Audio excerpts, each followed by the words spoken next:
দেখছেন ATN news এট 8-এ আপনাদের সবাইকে আমন্ত্রণ জানাচ্ছি। আমি শাইখুল মাশাইখ। প্রথমে প্রিমিয়ার সেভেন সংবাদ শিরোনাম জানিয়ে দেব এক নজরে।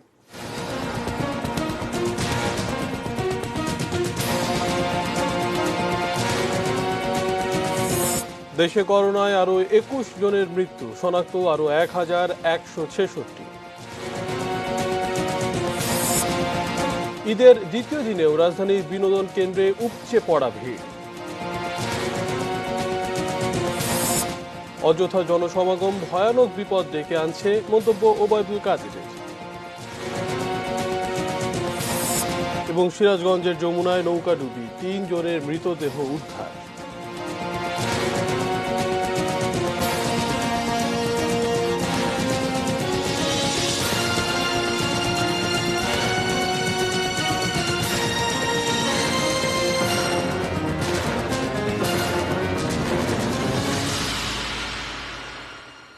প্রিমিয়ার সেভেন সংবাদ শিরোনাম শুনছিলেন। VSL Angle Channel HB VSL Bikrampur steel limited. Corona মহামারীর এই দুঃসময়ে কর্তব্য পালন করে যাচ্ছেন নিষ্ঠাবান অনেক চিকিৎসক। সীমিত জনবল ও সুযোগ সুবিধার মধ্যেই আর্ত পীড়িতদের প্রতি তারা বাড়িয়েছেন গভীর মমতার হাত। তাদের প্রতি এটিএন নিউজের ভালোবাসাময় আয়োজন থ্যাংক ইউ ডক্টর। সাথে থাকছে দি একমি ল্যাবরেটরিজ লিমিটেড।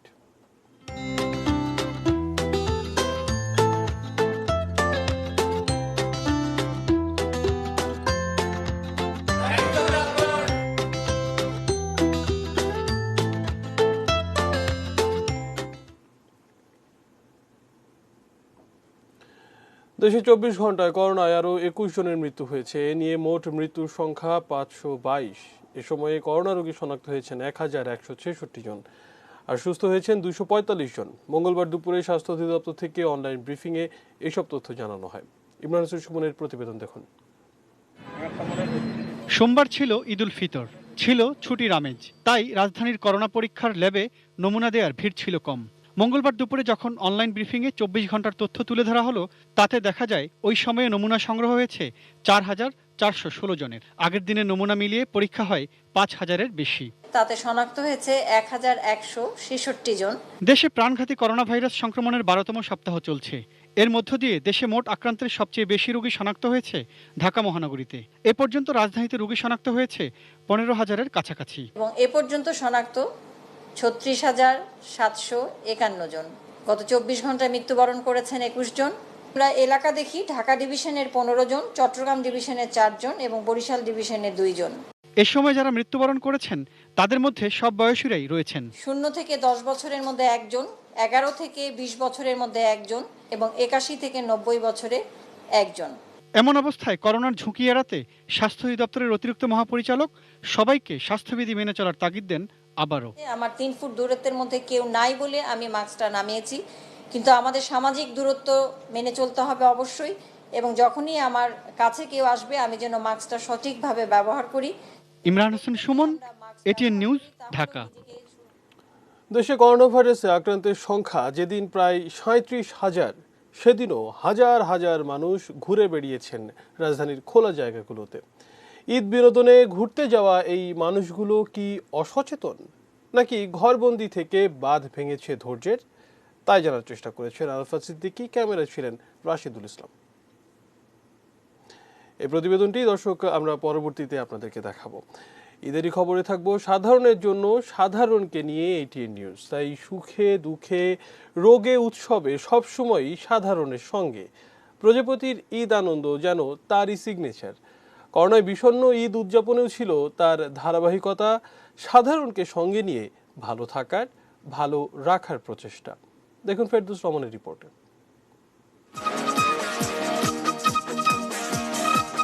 করোনায় বিচ্ছিন্ন বিশ্বে দূরত্ব বেড়েছে দেশ থেকে দেশের, মানুষ থেকে মানুষের। তবে এই সামাজিক দূরত্ব মনের ভালোবাসা প্রকাশে বাধ সাধেনি। এবার ঈদেও তাই কাছে থেকে দূরে কিংবা দূরে থাকা স্বেচ্ছাবন্দী আপনজনকে ভালোবাসা পৌঁছে দিতে এটিএন নিউজের প্রজাপতির ঈদ আনন্দ।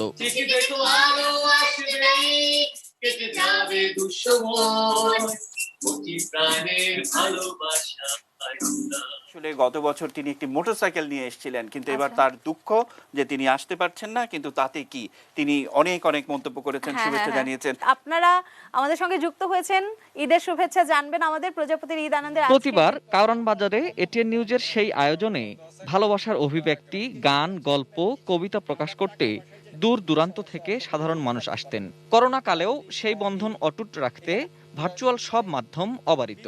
এই আয়োজনে সামাজিক যোগাযোগ মাধ্যমে বিশ্বের সব প্রান্তে ছড়িয়ে থাকা বাংলাদেশিরা যুক্ত হতে পারছেন। ও দয়াল মুর্শিদ যার শাখা, তার কিসের ভাবনা, আমার হৃদয় মাঝে কাবা, নয়নে মদিনা। সবাইকে ঈদ উল ফিতরের অনেক অনেক শুভেচ্ছা। ঈদ মুবারক। সবাইকে ঈদ মুবারক। মানুষের হৃদয় নিংড়ানো সেই ভালোবাসাটুকু সযত্নে প্রচার করছে এটিএন নিউজ, কারণ সাধারণের মনের কথাই আমাদের অমূল্য সম্পদ। করোনার সময় ঈদ কেমন গেছে? ঈদ তো গেছে মোটামুটি, আমরা কাটাইছি, কষ্টের ভিতর দিয়ে কাটাইছি। রাত, তুমি ঈদের দিন কি করছো? ঈদের দিন কি করছো বলো? নামাজ পড়ছো? এর আগে এটিএন নিউজের এই প্রোগ্রামটা আমি দেখছি গুহাতে, যখন ভালো লাগতো, অনেকে গান গাইতো, অনেক অনুষ্ঠান হইতো, এবং যারা যারা অফিসে ছিল তারা স্টাফরা মিলে একটা অনুষ্ঠান করতো, আনন্দ করতো। সেই আনন্দটা হচ্ছে না। বাট যেহেতু এখন আমি বাইরে থেকে আমার বাবা মাকে যে উইশটা করতে পারছি, আগে যারা দেখতাম তাদের বাবা মাকে করতে পারছি, সেটা এখন আমি পারছি। এর জন্য এটিএন নিউজকে ধন্যবাদ। ভালোবাসার প্রকাশ কেবল ভার্চুয়ালি সীমাবদ্ধ রাখা হয়নি। অন্যবার প্রজাপতির ঈদ আনন্দে যারা যুক্ত করেন সবাইকে, এবার তারাই ভালোবাসার বার্তা নিয়ে সাধারণের কাছে। ঢাকার রাজপথে তাদের মাধ্যমে যুক্ত হতে পেরেছেন যে কেউই। এই যে করোনার সময়তে ঢাকার যে সৌন্দর্য, এই ফাঁকা ঢাকা কেমন দেখতে, সেই জিনিসটা তুলে ধরার চেষ্টা করছি। সেই সঙ্গে যারা এই সময়টাতেও বেরিয়েছেন, কোনো না কোনো প্রয়োজনে ঘর থেকে একটু বেরিয়েছেন, তাদের কাছে যাওয়ার চেষ্টা করছি। ভালো লাগাটা ওই জায়গায় যখন আমি শুনি যে আমি যে এলাকাটিতে হয়তো বা কখনো যাইনি, সাংবাদিকতা করার কারণেও যাইনি, কিন্তু ওই এলাকাটিতে আমি এরকম বুম ধরলাম, এরকম জিজ্ঞেস করলাম প্রজাপতির ঈদ আনন্দ, তিনি ঈদের শুভেচ্ছা দিবেন, তিনি আমাকে জানালেন তিনি আমাদের অনুষ্ঠানটি দেখেন। ভালোবাসার বন্ধনে কিছু পাওয়া অধিকার হয়ে যায়। সেই দাবি পূরণে প্রজাপতির ঈদ আনন্দ আছে, থাকবে। দুঃখ যতই আসুক, সাধারণের সঙ্গে সাধারণের হয়ে থাকাই এটিএন নিউজের সফলতা। Ferdous Rahman, ATN news, Dhaka. দেশে করোনা ভাইরাসে আক্রান্তের সংখ্যা যেদিন প্রায় 37,000, সেদিনও হাজার হাজার মানুষ ঘুরে বেরিয়েছেন রাজধানীর খোলা জায়গাগুলোতে। ঈদ বিনোদনে ঘুরতে যাওয়া এই মানুষগুলো কি অসচেতন, নাকি ঘরবন্দি থেকে বাঁধ ভেঙেছে ধৈর্যের? তাই জানার চেষ্টা করেছেন আরাফাত সিদ্দিকী। ক্যামেরায় ছিলেন রাশেদুল ইসলাম। প্রতি বছরই ঈদের 3 দিন রাজধানীর চিড়িয়াখানা, বোটানিক্যাল গার্ডেন কিংবা প্রাতিষ্ঠানিক বিনোদন কেন্দ্রগুলোতে মানুষের ভিড়ে তিল ধারণের ঠাঁই থাকে না। এবার সরকারের বন্ধ ঘোষণার পর থেকেই সাধারণের প্রবেশাধিকার নেই সরকারি এই বিনোদন কেন্দ্রগুলোতে। এ তথ্য না জেনেই অনেকে আসছেন, বন্ধ গেটের বাইরে থেকেই ফিরে যাচ্ছেন। ঘুরবেন তো ঘুরতেছে একটু, ব্যবসাটা খোলা, এই জন্য আইসি, তাই দেখি আটকানো, এই জন্য এসে আইসি, নাহলে তাইতাম না। আমার মাস্কটা আসলে কিন্তু আমি ভুলে মানে যে থুয়া দিছি, মায়েরা টানাটি করে নিচে থুইছে, আমার মূল্য হইতে মনে নেই।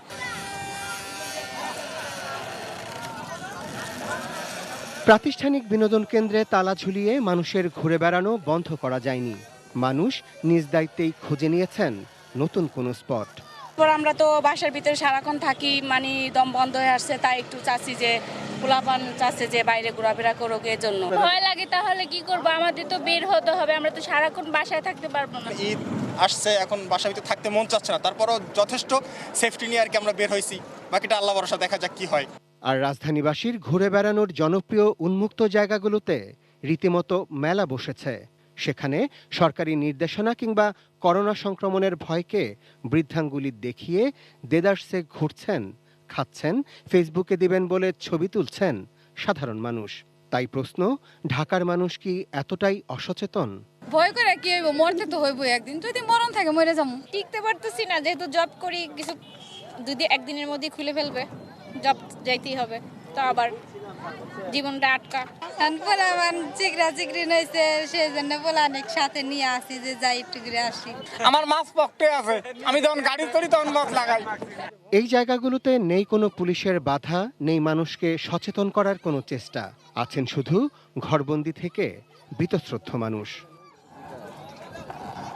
টানা লকডাউনে থাকা সাধারণ মানুষের কাছে করোনা ভাইরাসের ভয় এখন অনেকটাই উপেক্ষিত।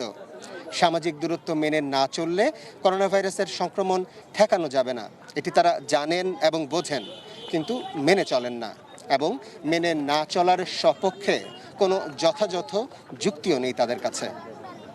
Arafat Siddiqui, ATN news, Diabari, Dhaka. সরকারি নিষেধাজ্ঞা অমান্য করে যারা অযথা ঘোরাফেরা করছেন, হাট বাজারে জনসমাগম করছেন, তাদের এই উদাসীনতা ভয়ানক বিপদ ডেকে আনছে। এ মন্তব্য আওয়ামী লীগের সাধারণ সম্পাদক ওবায়দুল কাদেরের। সরকারি বাসভবন থেকে ভিডিও বার্তায় তিনি বলেন, এর ফলে করোনা পরিস্থিতি নিয়ন্ত্রণের বাইরে চলে যাবে। আগামী কিছুদিন পরিস্থিতি বাংলাদেশে আরো কঠিন হবে বলে বিশেষজ্ঞরা আশঙ্কা প্রকাশ করেছেন। ধৈর্য হারা না হয়ে সাবধানতা অবলম্বনের জন্য আমি আবারও আহ্বান জানাচ্ছি। যারা ফ্রন্ট লাইনে যুদ্ধ করছেন তাদেরও মনোবল না হারিয়ে সাহসিকতার সঙ্গে লড়াইয়ের আহ্বান জানাচ্ছি। এক শ্রমিক করোনায় আক্রান্ত হওয়ায় বান্দরবানের লুম্বিনিক লিমিটেড নামে একটি পোশাক কারখানা লকডাউন করেছে প্রশাসন। এটির 541 জন শ্রমিককে হোম কোয়ারেন্টাইনে থাকার নির্দেশ দেওয়া হয়েছে। অতিরিক্ত জেলা প্রশাসক মোহাম্মদ শামীম হোসেন জানান, সোমবার বিকেলে কারখানাটির এক শ্রমিক করোনা পজিটিভ হওয়ার খবরে রাতেই কারখানাটি লকডাউন করে দেওয়া হয়। পাশাপাশি আশেপাশে ব্যবসা প্রতিষ্ঠানগুলো বন্ধ রাখার নির্দেশ দেওয়া হয়েছে। বান্দরবান জেলা শহরের কাছে মেঘলা পর্যটন কেন্দ্র এলাকায় লুম্বিনী লিমিটেড নামের পোশাক কারখানাটি অবস্থিত। এতে প্রায় 550 শ্রমিক কাজ করেন। করোনার বৈশ্বিক পরিস্থিতি জানাবো। লকডাউন শিথিলের কারণে বিশ্বজুড়ে দ্বিতীয় দফায় করোনা সংক্রমণ ও বিস্তারের আশঙ্কা প্রকাশ করেছে বিশ্ব স্বাস্থ্য সংস্থা। বিশেষ করে ইউরোপের দেশগুলো ও যুক্তরাষ্ট্রে আবার সতর্ক করা হয়েছে। সাধারণ মানুষকে স্বাস্থ্যবিধি মানতে নজরদারি অব্যাহত রাখা ও নিয়মিত করোনা পরীক্ষার উপর জোর দিয়েছে WHO। মেমোরিয়াল ডে উপলক্ষে যুক্তরাষ্ট্রের সমুদ্র সৈকতগুলোতে অবাধে যাতায়াত করছে মানুষ। অনেকের মুখে মাস্ক দেখা যায়নি। 29 জুন পর্যন্ত সামাজিক দূরত্ব বজায় রেখে চলতে নতুন নির্দেশনা দিয়েছে জার্মানি। দেশটিতে লকডাউন শিথিলের পর গত এক মাসের কম সময়ে প্রায় 450 জন নতুন করে আক্রান্ত হয়েছেন। স্পেনে 2 মাসের বেশি সময় পর প্রথমবারের মতো পার্ক ও ক্যাফে খুলেছে। মানুষ পার্কে যেতে শুরু করেছে। জার্মানি, আইসল্যান্ড, ইতালি, স্পেনে জিম ও সুইমিং পুল খুলেছে। সংক্রমণের হার কমে যাওয়ায় গ্রিস রেস্তোরাঁ খুলে দিয়েছে। আপাতত তারা গ্রাহকদের শুধু আউটডোর সার্ভিস দিতে পারবে। আগামী 15 জুন থেকে অপরিহার্য নয় এমন দোকান খোলা যাবে যুক্তরাজ্যে। অস্ট্রিয়া ও জার্মানির সঙ্গে সীমান্ত খুলে দিতে শুরু করেছে চেক রিপাবলিক। লকডাউন পুরোপুরি তুলে নিয়েছে ফিলিস্তিন। স্বাস্থ্যবিধি মেনে ব্যক্তিগত গাড়ি চলাচল, দোকান ও রেস্টুরেন্ট খুলে দেওয়ার সিদ্ধান্ত নিয়েছে উগান্ডা। এদিকে ইকুয়েডরে করোনার বিস্তার ঠেকাতে কয়েকটি রাষ্ট্রীয় কোম্পানি বন্ধ ও বেতন স্থগিত করায় বিক্ষোভ করেছে অন্তত 2000 মানুষ। করোনা ভাইরাসের ভ্যাকসিনের প্রথম দফার পরীক্ষা শুরু করেছে যুক্তরাষ্ট্রের ম্যারিল্যান্ডের কোম্পানি নোভাভ্যাক্স। সোমবার প্রতিষ্ঠানটি তাদের ভ্যাকসিন একজনের শরীরে প্রয়োগ করে এই পরীক্ষা শুরু করে। জুলাই মাসে এর ফল পাওয়া যেতে পারে। প্রাথমিক ধাপ সফল হলে তারা কয়েকটি দেশে দ্বিতীয় ধাপে শুরু করবে পরীক্ষা। বিশ্বজুড়ে 100টির বেশি ভ্যাকসিন তৈরিতে কাজ চলছে। এর মধ্যে যে কয়েকটি ভ্যাকসিন মানবদেহে পরীক্ষার পর্যায়ে পৌঁছেছে, এর মধ্যে নোভাভ্যাক্সের ভ্যাকসিনটি অন্যতম। তবে গত এপ্রিলে নোভাভ্যাক্স তাদের ভ্যাকসিন হিসেবে NVX-CoV2373 শনাক্ত করার ঘোষণা দেয়। ইমিউন প্রতিক্রিয়া বাড়ানোর জন্য নোভাভ্যাক্স তাদের ম্যাট্রিক্স এম অ্যাডজুভান্ট সহায়ক ব্যবহার করছে। অ্যাডজুভান্ট মূলত ভ্যাকসিনকে শক্তিশালী প্রতিরোধ ক্ষমতা তৈরিতে ব্যবহৃত হয়, যার মধ্যে বেশি পরিমাণ অ্যান্টিবডি উৎপাদন, ভাইরাস ও ব্যাকটেরিয়ার বিরুদ্ধে দীর্ঘ সময় সুরক্ষার বিষয়টি যুক্ত থাকে। আবারও দেশের পরিস্থিতি। চিকিৎসা নেয়ার যে স্বাভাবিক প্রক্রিয়া করোনা পাল্টে দিয়েছে তার সবকিছুই। তারপরও প্রিয় মানুষের জীবন বাঁচাতে হাসপাতাল থেকে হাসপাতালে ছুটোছুটি। চিকিৎসকরাও ব্যস্ত করোনা টেস্ট ও আক্রান্তদের চিকিৎসা নিয়ে। আহমেদ রবি তানিমের রিপোর্ট।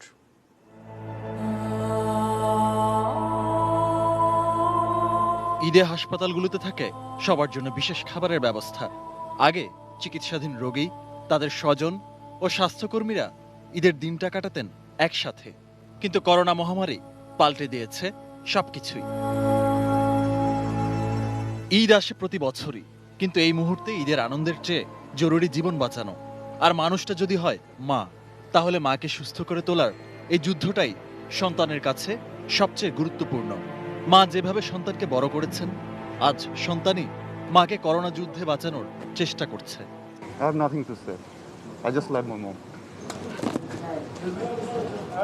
ঈদের দিন হওয়ায় সোমবার রাজধানীর অধিকাংশ হাসপাতাল ও ল্যাবে করোনার টেস্ট হয়নি, তবে পরদিনই শুরু হয়েছে করোনার নমুনা সংগ্রহ। বিএসএমএমইউর ফিভার ক্লিনিকে করোনার টেস্ট হচ্ছে এখন অনলাইন রেজিস্ট্রেশনের মাধ্যমে। ফলে কমেছে ভোগান্তি, কমেছে সংক্রমণের ঝুঁকি। অনলাইনে যারা রেজিস্ট্রেশন করে না আসতো তারা অনেক টাইম দাঁড়ায় থাকতো, দেখা যেত একটা টাইমে তাদেরকে বলা হতো যে আর টেস্ট নেওয়া হবে না। তাদের কিন্তু এই যে সারাদিন যে 2-3 ঘন্টা করে ওয়েট করছে, এই ওয়েটটা করা লাগতেছে না।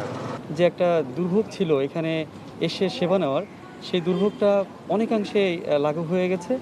আমরা যাতে একটু মানুষের সহানুভূতির সাথে দেখে সেবাটা দিতে পারি, সেই উদ্দেশ্য নিয়ে এটা করা হয়েছে এবং আপনারা দেখতে পাচ্ছেন খুব ভালো একটা সার্ভিস মানুষ পাচ্ছে এখান থেকে। বাংলাদেশ ডক্টরস ফাউন্ডেশনের হিসাবে রোববার পর্যন্ত সারা দেশে 830 জন চিকিৎসক কোভিড-19 আক্রান্ত হয়েছেন।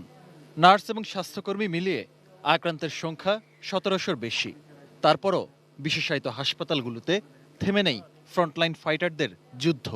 আমাদের এখানে স্ট্রোক, এপিলেপসি এবং অনেক হেড ইনজুরি, তারপর ট্রমার রোগী, তারপরে অনেক পেশেন্ট আসে যারা দেখা যায় জ্বর থাকে, অনেক সময় জ্বর থাকেও না, কাশি থাকে, শ্বাসকষ্ট থাকে।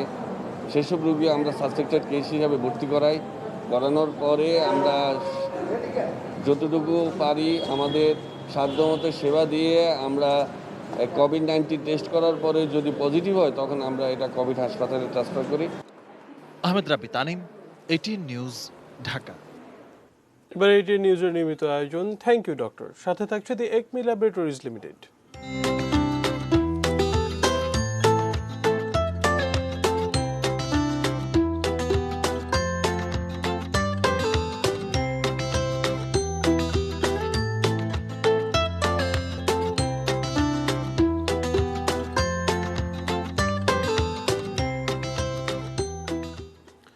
ঈদের ছুটিতেও চিকিৎসকরা ব্যস্ত রোগী দেখা ও সন্দেহভাজন করোনা আক্রান্তদের স্যাম্পল কালেকশনে।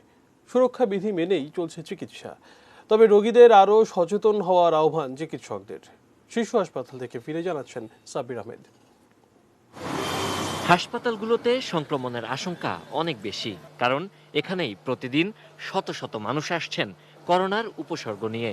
তাই অনেকেই পারতপক্ষে হাসপাতালে আসতে চান না অসুস্থ হলেও, তবুও নিরুপায় হয়ে আসতে হয় অনেককেই, কারণ বেশিরভাগ হাসপাতালেই চিকিৎসা দেয়া হচ্ছে সীমিত আকারে। ট্রমা হসপিটালে গিয়েছি, ওখানে কোনো ডক্টর নেই। হ্যাঁ, সাধারণ একজন ডক্টর আছে, কিন্তু উনি শিশু বিশেষজ্ঞ না। আমার দরকার আমার বাচ্চাটা অসুস্থ। ট্রিটমেন্ট পাইছি, অনুমান কইছে ওষুধটা খাওয়া হয় না, রকমতে সেরে যাবে। করোনার এই সময়ে চিকিৎসা দেয়াটাই সবচেয়ে বড় চ্যালেঞ্জ। তাই চিকিৎসকদের কাছে জানতে চাওয়া চ্যালেঞ্জকে তারা কিভাবে দেখছেন। এখন পর্যন্ত প্রায় আমি 30টা পেশেন্টের মতো দেখছি। এর মধ্যে আমরা বেশি পেয়েছি নিউমোনিয়া, যেটা আমরা বাচ্চাদের একটা শ্বাসকষ্ট, কিছু আমরা পেয়েছি ব্রঙ্কিওলাইটিস, এটাও নিউমোনিয়ার মতোই। তারপরে কিছু আছে বাচ্চাদের যে জ্বর ঠান্ডা কাশি, যেটা এইগুলোই বাচ্চার আমাদের কাছে এখন বেশি সমস্যাটা নিয়ে আসতেছে। শিশু হাসপাতালের টিনশেডের একটি অংশকে বিশেষভাবে তৈরি করা হয়েছে সন্দেহভাজন করোনা শনাক্তদের জন্য। কয়েকজন চিকিৎসকের তত্ত্বাবধানে এখানে চলছে নমুনা সংগ্রহ। বিভিন্ন জায়গা থেকে আসা নমুনা বিশেষায়িত ল্যাবে পরীক্ষা করছেন চিকিৎসকরা। আমরা তো আর জানি না কোন রোগী পজিটিভ বা নেগেটিভ, তো আমরা স্যাম্পল নিতেছি, বাইরে থেকে স্যাম্পল আসতেছে, রিসিভ করতেছি, এবং রোগী আসলে তাকে আমরা প্রয়োজনীয়ভাবে টিস্যু দিতেছি, তারপর এথানল দিতেছি, যাতে রোগীও ঠিক থাকতে পারে, আমরাও ঠিক থাকতে পারি। যারা এখানে আসছেন তাদের জন্য একটি ছোট্ট পরামর্শ, যে তারা যখন আসবেন স্যাম্পল টেস্ট করার জন্য, তারাও যেন তাদের যে নিরাপত্তা, সেই নিরাপত্তাটা পুরোপুরি মেনটেন করে তারপর এখানে আসেন। তো এখানে যারা কাজ করছেন তারা নিঃসন্দেহে এই করোনা যুদ্ধের ফ্রন্টলাইন যোদ্ধা। Thank you doctor. Sabbir Ahmed, ATN news, Dhaka. সময় হলো বাজিদ ইসলামের বিরতি নেবার, এরপর আরো যা থাকছে।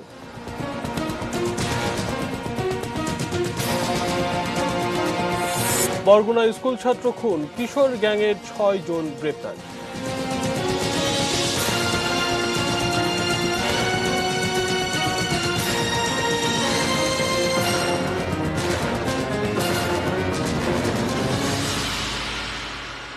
আমন্ত্রণ জানাচ্ছি নিউজ@8-এ। ধন্যবাদ আমাদের সঙ্গে থাকার জন্য।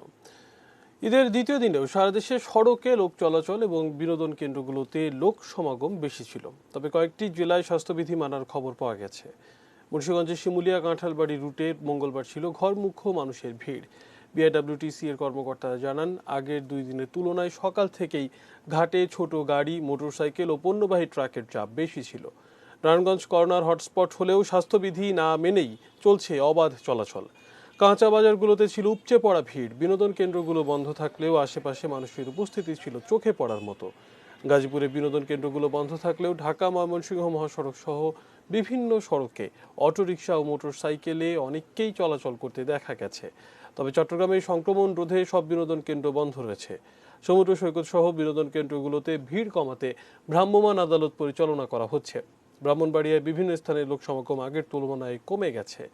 রাজশাহী সাভারেও একই চিত্র দেখা গেছে। সিরাজগঞ্জে যমুনা নদীতে যাত্রী বোঝাই নৌকাডুবির ঘটনায় শিশু সহ 3 জনের মৃতদেহ উদ্ধার করা হয়েছে। নিখোঁজ রয়েছেন অন্তত 10 জন। পুলিশ জানায়, দুপুরে এনায়তপুর থেকে অর্ধশতাধিক যাত্রী নিয়ে নৌকাটি চৌহালির দিকে যাচ্ছিল। পথে স্থলচর এলাকায় পৌঁছলে প্রবল স্রোতের কারণে অতিরিক্ত যাত্রী বোঝাই নৌকাটি ডুবে যায়। এ সময় মাঝি সহ প্রায় 35 যাত্রী সাঁতরে পাড়ে চলে আসেন। পরে 2 বছরের শিশু, ওয়েল্ডিং মিস্ত্রি শেখ কামাল ও শ্রমিক পাশান আলীর মৃতদেহ উদ্ধার করে স্থানীয়রা। নিখোঁজদের উদ্ধারের কাজ চালাচ্ছে সিরাজগঞ্জ ফায়ার সার্ভিসের ডুবুরি দল।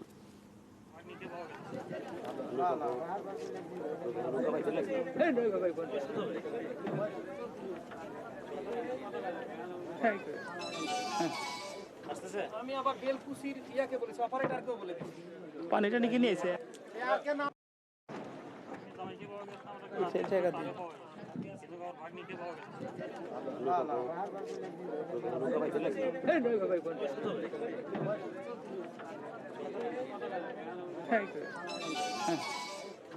আমি আবার বেলকুসির ইয়াকে বলেছি, অপারেটরকেও বলে দিয়েছি পানিটা নিয়ে নিয়েছে নাম লেখা বাদ আছে, নির্দিষ্ট আছে।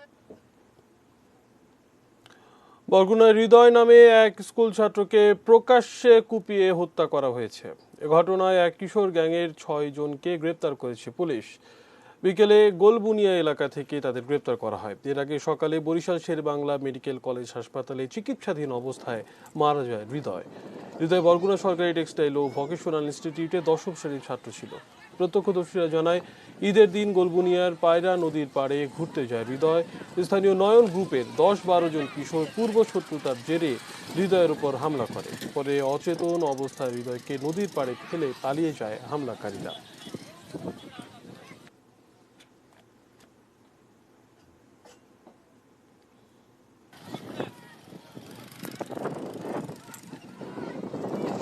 লক্ষ্মীপুরের রায়পুরে দুর্বৃত্তের ছোড়ায় অ্যাসিডে গুরুতর আহত হয়েছে মা ও 2 মেয়ে। যৌতুক সংক্রান্ত বিরোধে স্বামীর বাড়ির লোকজন এই কাজ করেছে বলে জানিয়েছেন স্থানীয় পিইউ চেয়ারম্যান। ভুক্তভোগী ও স্থানীয়রা জানান, কেরোয়া ইউনিয়নের 5 নম্বর ওয়ার্ডের মিরগঞ্জে নিজ বাড়িতে 2 মেয়ে সুমাইয়া ও সুমিকে নিয়ে ঘুমিয়েছিলেন আনোয়ারা বেগম। ভোরে জানালার কাঁচ ভেঙে দুর্বৃত্তরা তাদের উপর অ্যাসিড নিক্ষেপ করে পালিয়ে যায়। এতে ঘুমন্ত 2 বোন ও মায়ের গলা ও মুখ সহ বিভিন্ন অংশ ঝলসে যায়। তাদের চিৎকারে লোকজন এসে উদ্ধার করে লক্ষ্মীপুর সদর হাসপাতালে ভর্তি করে।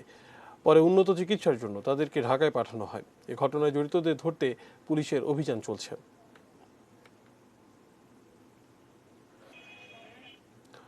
অর্থনীতির খবর জানাবো। চলতি অর্থবছরে রাজস্ব সংগ্রহের লক্ষ্যমাত্রা ধরা হয়েছিল 3,25,600 কোটি টাকা। সম্প্রতি এই লক্ষ্যমাত্রা 25,100 কোটি টাকা কমিয়ে 3,05,000 কোটি টাকা করা হয়েছে।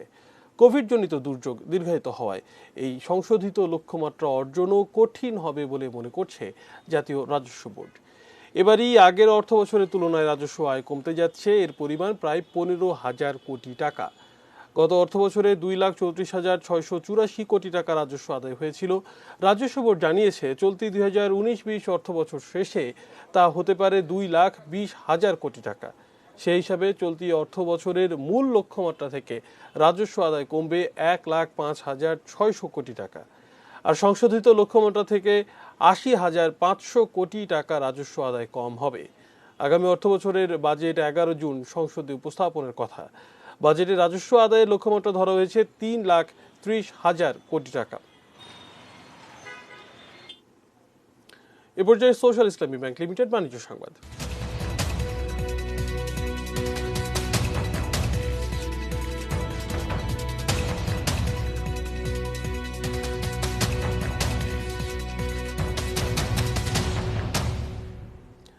ঈদের ছুটিতে কার্যক্রম নিরবচ্ছিন্ন রাখার লক্ষ্যে চট্টগ্রাম বন্দর কর্তৃপক্ষ বিভিন্ন উদ্যোগ নিয়েছে। প্রতি বছর ঈদের ছুটিতে চট্টগ্রাম বন্দরে ভয়াবহ কন্টেইনার জটের সৃষ্টি হয়। এবার মহামারী করোনা আর সাম্প্রতিক ঘূর্ণিঝড় আম্পানে চট্টগ্রাম বন্দরের অপারেশনাল কার্যক্রম বিঘ্নিত হয়েছে। ঈদের ছুটিতে কন্টেইনার ডেলিভারি কার্যক্রম স্বাভাবিক রাখতে বিভিন্ন পদক্ষেপ নিয়েছে বন্দর কর্তৃপক্ষ। এর মধ্যে অর্ধেক রেন্ট মওকুফ অন্যতম। এতে বন্দর ব্যবহারকারীরা সন্তোষ প্রকাশ করেছেন। আরও 1 মাস এই সুযোগ বহাল রাখার দাবি জানিয়েছেন তারা। এবারে মেটাল প্রেজেন্টস কৃষি সংবাদ, সুজলা সুফলা।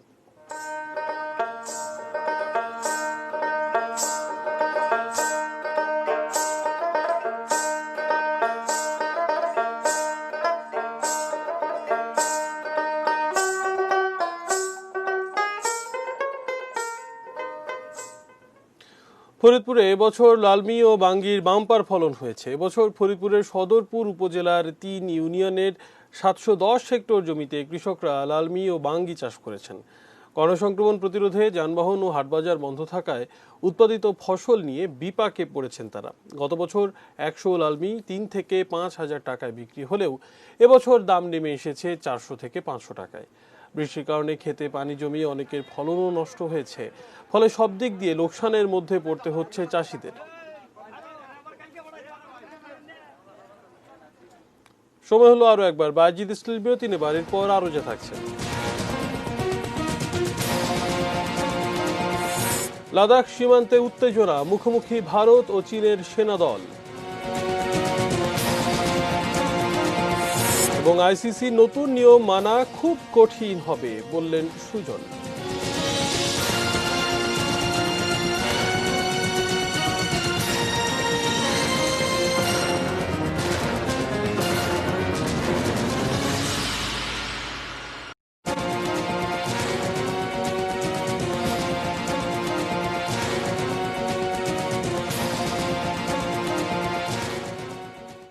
বিরতির পর আবার আমন্ত্রণ জানাচ্ছি নিউজ এট 8-এ। ধন্যবাদ আমাদের সঙ্গে থাকার জন্য। আবার আন্তর্জাতিক প্রসঙ্গ, ভারতের লাদাখ সীমান্তে প্রতিনিয়ত বাড়ছে উত্তেজনা। পূর্ব লাদাখের সীমান্ত রেখার বেশ কিছু অঞ্চলে ভারত ও চীনের সেনারা মুখোমুখি অবস্থান নিয়েছে। 2017 সালের ডোকলাম সংকটের পর এবারই সীমান্তে দুদেশের সবচেয়ে বড় সেনা মোতায়েনের ইঙ্গিত মিলেছে। প্যানগং সো ও গালওয়ান উপত্যকায় শক্তি বাড়িয়েছে ভারতীয় সেনারা। সেখানে প্রায় 2,500 সেনা মোতায়েন করেছে চীনও। অতীতের মতো এবারও ভারত চীনা সৈন্যদের বিরুদ্ধে গালওয়ান সীমান্ত অতিক্রম করার অভিযোগ তুলেছে। ফলে বাড়ছে উদ্বেগ। গত 5 মে চীন ও ভারতীয় সেনাদের মধ্যে সংঘর্ষের পর থেকে পূর্ব লাদাখের পরিস্থিতি ক্রমেই খারাপ হচ্ছে। ওই দিন দুদেশের সেনা সদস্যরা লোহার রড, পাথর ও লাঠি নিয়ে সংঘর্ষে লিপ্ত হয়। এতে দুপক্ষেই বেশ কিছু সেনা আহত হয়। এ পর্যায়ে ক্লেমন স্পোর্টস নিউজ।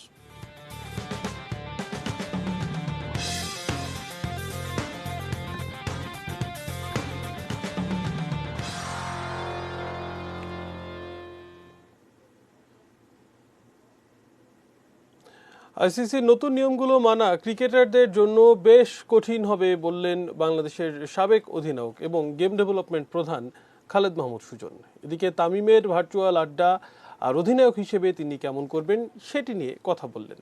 করোনাকালে ঈদে বাসায় কেমন সময় কেটেছে তার, এটি নিউজকে জানিয়েছেন সেটিও। অবশ্যই কঠিন হবে। একজন মানে একটা প্লেয়ার তো একটা নিজের একটা প্রিপারেশন আছে বা একটা মানে অভ্যাস হিসাবে অনেকদিন ধরে একসাথে করছে। অনেক বোলার যেমন সাইফুদ্দিন বলের মধ্যে চুমা দিয়ে প্রতিটা বল শুরু করার আগে চুমা দেয়, বা কেউ হয়তো বা বলটাকে শাইন না করে বল করতে চায় না। এগুলো তো আছেই। তো এই অভ্যাস থেকে বেরিয়ে আসাটা ইজি হবে না। বাট আমার মনে হয় যেটা রুলস করেছে আইসিসি সেটা সবার কথা বিবেচনা করে ক্রিকেটের সবার মঙ্গলের কথা বিবেচনা করেছে। এটা তো সচরাচর হয় না, এটা খুব পায়োনিয়ার একটা ব্যাপার ছিল আসলে, যে একজন খেলোয়াড় এবং বাংলাদেশ টিমের এখন ওয়ানডে টিমের ক্যাপ্টেন তার থেকেই আসা এবং প্রত্যেকটা প্লেয়ারদের সাথে তাদের আড্ডা বা যেটা ক্রিকেটের কথাও ছিল, ক্রিকেটের বাইরের কথাও ছিল, এটা একটা বিরাট ব্যাপার। এবং মানুষ আমার মনে হয় যে এই সময়টাতে টাইমের ওই 1 ঘন্টার শো গুলাতে ডেফিনেটলি এনজয় করেছে। যে কোনো ক্যাপ্টেনের জন্য ক্যাপ্টেন্সি করাটা চ্যালেঞ্জিং। আই ট্রাস্ট যে ও ভালো করবে, আমার দোয়া থাকবে ওর জন্য যাতে ও অনেক ভালো করে এবং বাংলাদেশ বর্তমানে যেখানে আছে ওয়ানডে ওর থেকে আরো আমরা সামনে এগোবো, সেটাই আমি বিশ্বাস করি। আসলে আমরা কোথাও যেতে পারবো না, ঈদের দিন বাসায় থাকতে হবে। যেটা হয়েছে যে ফোনের মাধ্যমে আসলে বেশি যোগাযোগ হয়েছে, আত্মীয় স্বজন, বন্ধু বান্ধব, ভাই বোন যারাই আছে বেশির কথা। এবং যে আপনার বর্তমান যুগে তো আমরা একটা কল্যাণে আমরা আসলে ভিডিও চ্যাট করতে পারি, সেই হিসাবে একটা সবার সাথে দেখা হয়েছে, কথা হয়েছে, সামনাসামনি দেখা হয়নি, বাট ফোনের মাধ্যমে দেখা হয়েছে, কথা হয়েছে। এবার এক নজরে প্রিমিয়ার লিগের শিরোনামগুলো জানিয়ে দিচ্ছি আরো একবার।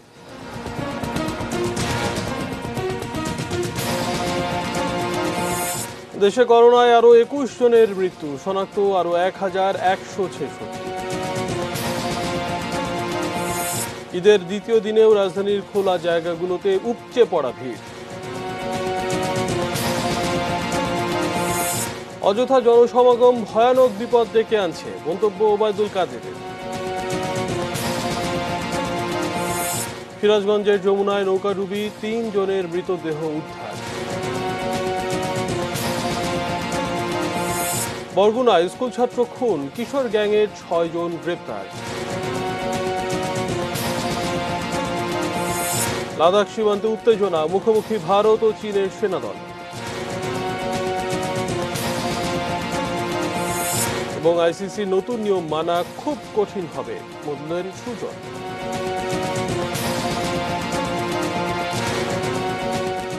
এই ছিল নিউজ এট 8। সঙ্গে থাকুন, দেখতে থাকুন ATN নিউজ। ATN নিউজের ব্রেকিং নিউজ আপনার মোবাইলে পেতে টাইপ করুন START + AN এবং পাঠিয়ে দিন 5959।